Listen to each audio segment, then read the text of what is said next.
Al Hernandez here with yesterday's starting pitcher for the Rascals, Dane. Thanks for taking the time to chat with us today. No problem, man. Yesterday, you went 5 innings, gave up just 2 runs. You struck out 5. It was the longest you'd gone all season. What did you do well on the mound? What were you happy with yesterday? Threw a changeup a lot, man. I kept them off balance. Even though the record doesn't show, Washington's a good hitting team, man. They attack fastballs. A couple guys in there reached AA level in affiliated baseball. So I knew they'd be free swinging. So a lot of fastball counts with those changeups, keep them off balance. A lot of swing over pitches. That's how I got a lot of strikeouts. Is there any 1 or 2 things you pinpoint that you want to improve on from yesterday's start? Honestly, man, I want to keep the same consistency because I pitch a lot. I pitch more better out of the stretch because I was a reliever my whole life. So I'm trying to keep that consistently when I'm from the windup. I mean, I don't think I got a hit. I mean, other than the home run until like the 3rd inning or something. So if I could just pitch from the stretch all the time, that'd be great.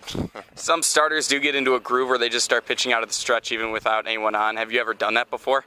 I have done that before, yeah. Because some of my pitches, like my curveball, is a little different out from the stretch than the windup. So yeah, for sure. How did you end up coming here and being a starter here versus a reliever? I got released by the Marlins, and Brooke called me up and was in need of a starter, and I hadn't started since high school, and I wasn't too excited about it, but I thought I'd give it a try, and it turned out well, and I've been starting ever since. Most guys are excited to be starters, would rather be a starter. Why were you reluctant? Man, I love bullpen, man. I love the bullpen. You come in, you're fired up, man. Especially with guys on base. Like I said, I like pitching from the stretch. So, guys on base, get a chance to get out of the inning. Run, score, no damage done, man. There's nothing better than that. Yesterday, you retired the first 4 guys, and you were cruising before you did surrender that solo homer you mentioned, and then you got right back into the groove of things. How do you maybe shake off something like that, just kind of a jolt out of nowhere, a solo homer like that? I got some advice when I was in college. And the only way you don't give up runs if you don't pitch, man. So it's going to happen. So, I gave up the home run, and first thought is to get the next guy. The number one problem is, you give up a home run, you give another base hit, you're in the hole, and you're there for forever, and you get pulled out. So, for sure, next guy, get him out, and that's it. Keep going. This ballpark is one that does yield a ton of homers, smallest outfield in the Frontier League. 2 of your starts have come here, and then your 3rd start actually came at Southern Illinois, which may be the biggest outfield in the Frontier League. Do you pitch any differently when you're pitching in a bigger ballpark versus a small one like here? Not really differently. I tend to throw more changeups when we're home because, a lot of lefties like to pull over the big monster, or even the ball flies to left too. So, it's a little different, yeah, but that don't really change my whole mentality of pitching-wise. Yeah. Steve Brooke, before the season, called you out and said that he thinks that you could be the best pitcher in the Frontier League, and maybe you were last year in those 5 starts when you're going and when you're on. What do you have to do to be on and be the best pitcher in the Frontier League? This year started a little slow.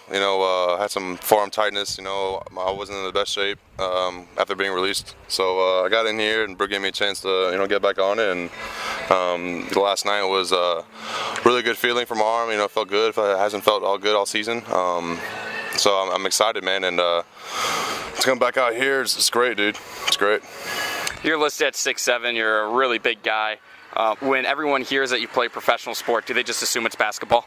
100%, all the time. I love basketball. I mean, I like playing basketball all the time, rec ball and stuff, and I think basketball might be my favorite sport, honestly. But not my calling, man. You know what they say, a white man can't jump.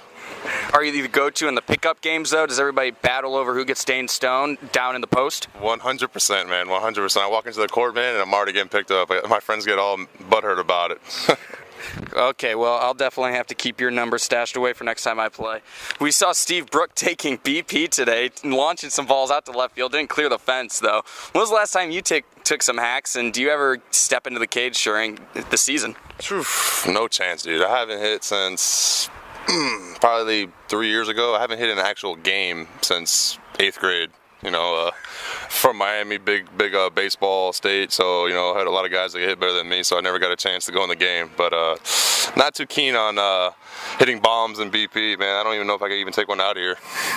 You just mentioned Miami as a state. A lot of people from Miami have that state of mind that there's the state of Miami, which is south of the state of Florida. Are you one of those? 100%, man. 305 all day, man. University of Miami fan? 100%. Of course. Dane, everyone. Thank you so much for your time.